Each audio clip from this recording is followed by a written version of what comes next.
Baik saudara, hari ini kita akan bicara sesuatu yang sedang panas dalam beberapa hari terakhir ini, yaitu rontoknya bursa saham kita yang ditandai dengan merosotnya indeks harga saham gabungan sampai sebesar 8%. Nah, ini ibarat konser musik ya, atau Anda kalau ke bioskop atau kalau di pesawat terbang, kalau ada seorang aja teriak ada sesuatu misalnya kebakaran, maka semua panik walaupun kebakarannya sebenarnya belum tentu besar. Paling ada percikan api, tapi karena kondisinya gelap gitu ya di gedung konser atau di bioskop dan kelihatannya semua pintu tertutup, jadi orang panik dan impulsif bergerak. Dan saya kira apa yang sedang terjadi di Bursa Jakarta sekarang, BEC itu juga mirip-mirip seperti itu. Nanti kita lihat kenapa begitu. Nah, yang jelas ini menimbulkan yang disebut panic sell ya. Sesuatu yang umum sekali di dalam dunia perbursaan ya. Kalau ada sesuatu yang sensitif, maka terjadi panic sell. Orang buru-buru menjual, mungkin rugi sedikit, dijual, yang penting dia nggak megang barang busuk istilahnya. Nah, di sisi lain ada investor yang nunggu di tikungan. Kalau udah jual-jualan murah-murahan, yang kaya biasanya ngeborong, it's time to buy istilahnya. Lalu mungkin beberapa bulan lagi, dia tunggu aja karena duitnya modalnya besar sekali, naik atau naiknya juga didongkrak oleh apa yang disebut market mover atau market maker, maka dia jual ketika harga naik, untung gede lagi. Jadi emang bagaimanapun ini membutuhkan modal yang tidak sedikit lah kalau begitu. Nah, itu yang terjadi sekarang. Dan sekali ini rupanya tekanannya bukan sekedar karena lokal, ya, tapi karena ada intervensi atau komentar atau keputusan ya dari Morgan Stanley Capital International atau MSCI yang terkait yang keberatan dengan soal keterbukaan dan struktur kepemilikan dan disebutnya investability bursa saham kita.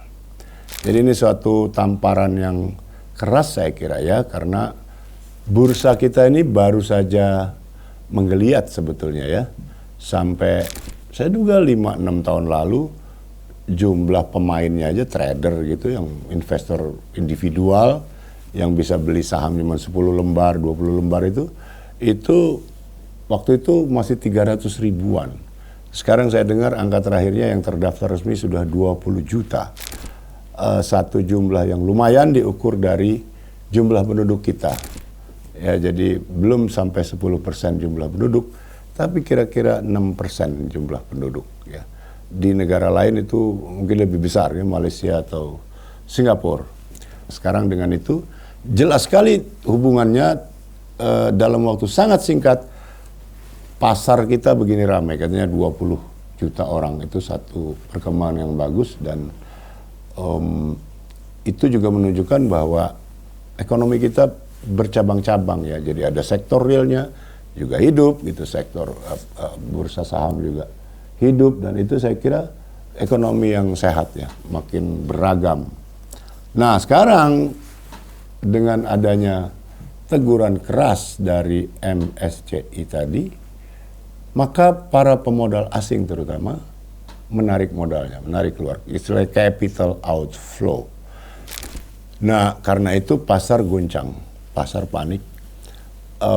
Dan ini adalah ironi besar juga ya, karena selama ini negara kita itu selalu mengeluh, para pemerintah kita itu atau pengamat tahu semua, bahwa penanaman modal asing langsung, foreign direct investment, itu yang sangat didambakan oleh semua negara ya. Nah, di Indonesia itu selalu sedikit lah, kecil, nggak sesuai harapan gitu ya.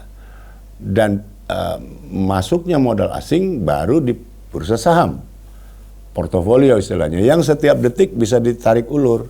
Kalau dia mau tarik sekarang 10 miliar dolar bisa, dan masukin lagi besoknya bisa. Dan itu tidak ada multiplier efeknya. Kan tidak ada tenaga kerja yang terserap gitu ya.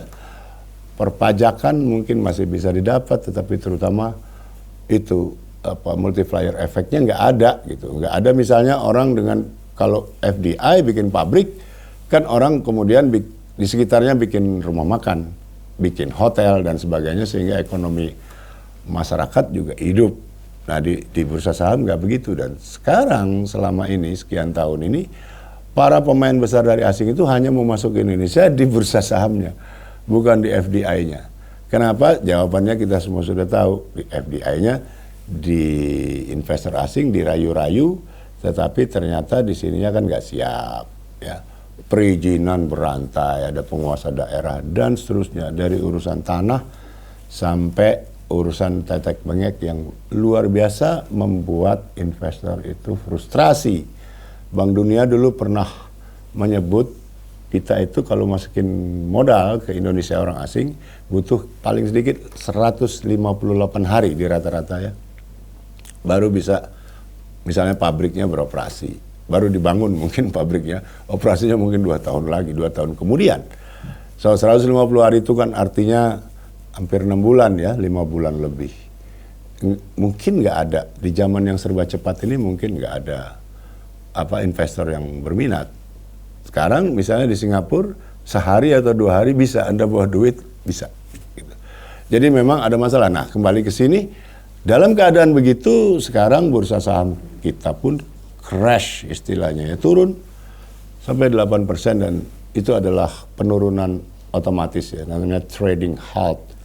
Sebab untuk mencegah supaya kalau 8% tidak ditahan oleh otoritas, maka dia meluncur terus benar-benar nol.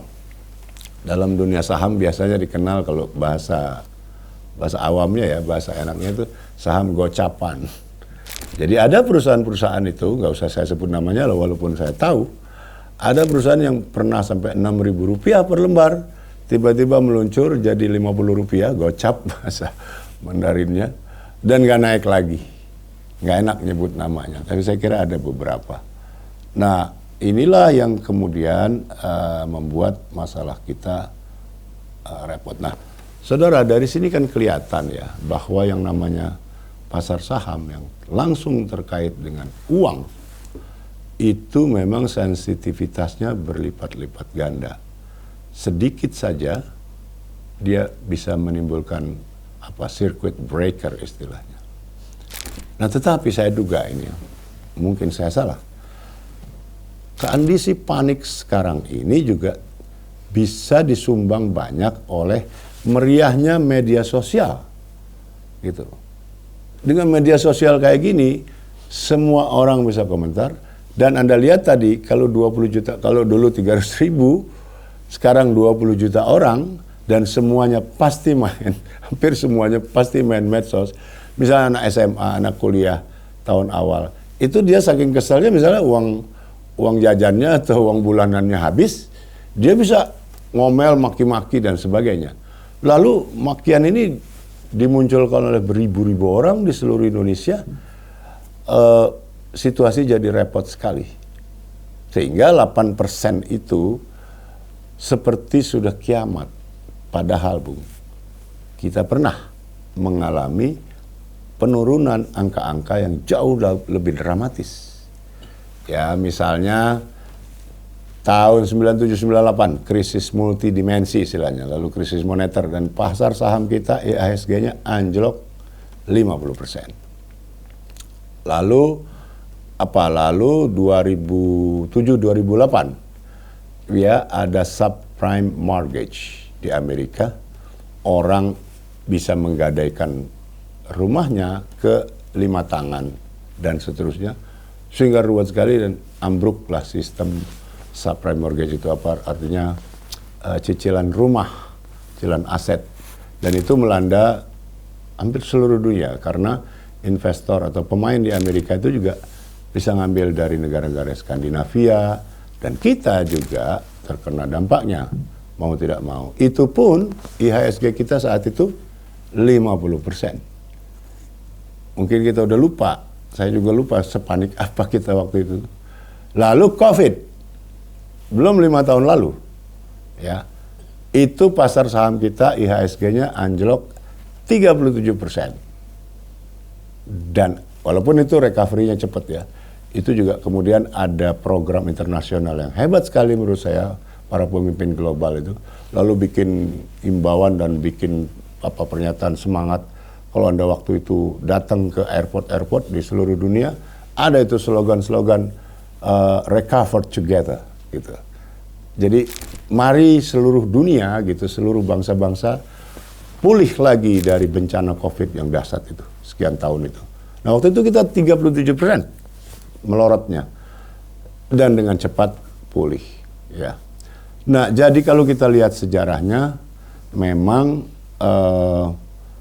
crash dan pulih itu bisa tidak, memang waktunya bisa beda-beda ya.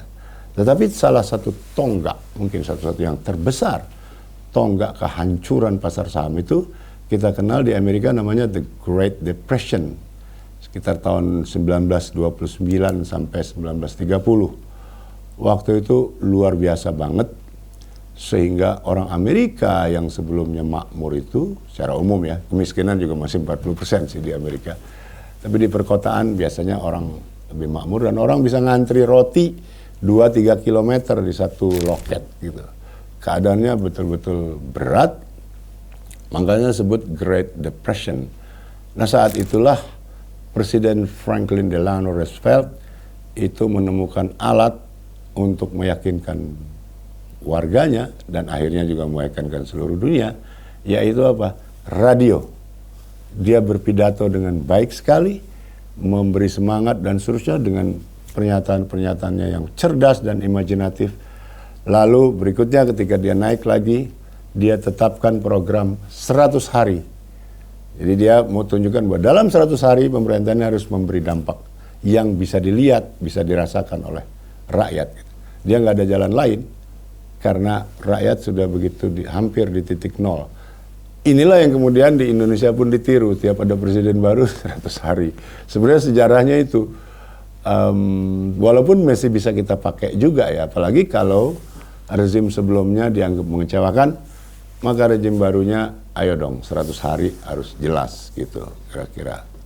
Nah jadi ada lagi yang cukup menyakitkan ya dalam konteks hancurnya pasar saham kita ini, karena teguran keras dari Morgan Stanley Capital International itu adalah kira-kira status kita turun dari emerging market jadi frontier market. Jadi saudara, para ahli di dunia itu memang pada pinter-pinter bikin istilah dan kita semua terpaksa nurut saja. Jadi dia karang istilah baru jadi gitu.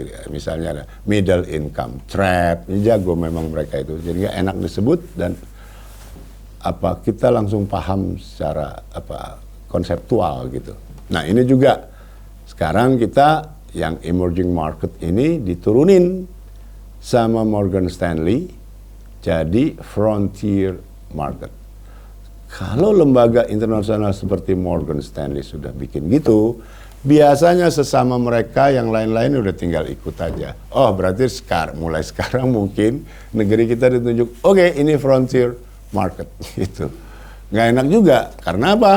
Antara lain kita jadi sama statusnya dengan Pakistan, dengan Burkina Faso di Afrika sana yang terus terang ya, bukan kita sombong, kondisinya pasti jauh lebih baik kita daripada mereka gitu. Terutama Burkina Faso lah ya. Tetapi saya kira apapun bentuknya kita percayalah nanti pemerintah juga dengan segala upaya pasti ya akan memulihkan ini. Cuma memang pelajarannya saya kira perlu sekali dihayati oleh para pelaku, terutama oleh para regulator ya, yaitu bahwa kita ini sekarang sebagai bangsa, sebagai negara, perekonomiannya, hukumnya, politiknya, sebetulnya kita sudah seperti berdiri di ruang kaca. Orang dari 360 derajat bisa lihat. Jadi jangan pernah bermimpi atau berilusi bahwa apa yang terjadi di sini tidak akan diketahui di tempat lain. Tidak mungkin itu. Ya, pertama, agen-agen seperti ini punya banyak perangkat teknologi selain personel ya ditaruh di setiap negara, diawasi terus gitu. Ini yang kadang-kadang saya heran ya, bahwa apa yang misalnya yang ditegur oleh MSI ini, Morgan Stanley ini, yaitu kurangnya keterbukaan tentang struktur kepemilikan dan investability dari pasar saham kita. Loh, kenapa bisa nih begini gitu? Kenapa seolah-olah diasumsikan oleh pihak yang menutupi struktur tadi, seolah-olah ini nggak akan diketahui oleh pihak luar atau lembaga-lembaga pengawas internasional itu yang juga sudah menjalin macam-macam kerjasama internasional dalam rangka apa? Dalam rangka membuat pasar saham di seluruh dunia itu sehat atau sama sehatnya, jadi terjadi hubungan yang setara dengan siapapun. Orang boleh ngeritik bahwa semuanya normanya mereka yang menentukan.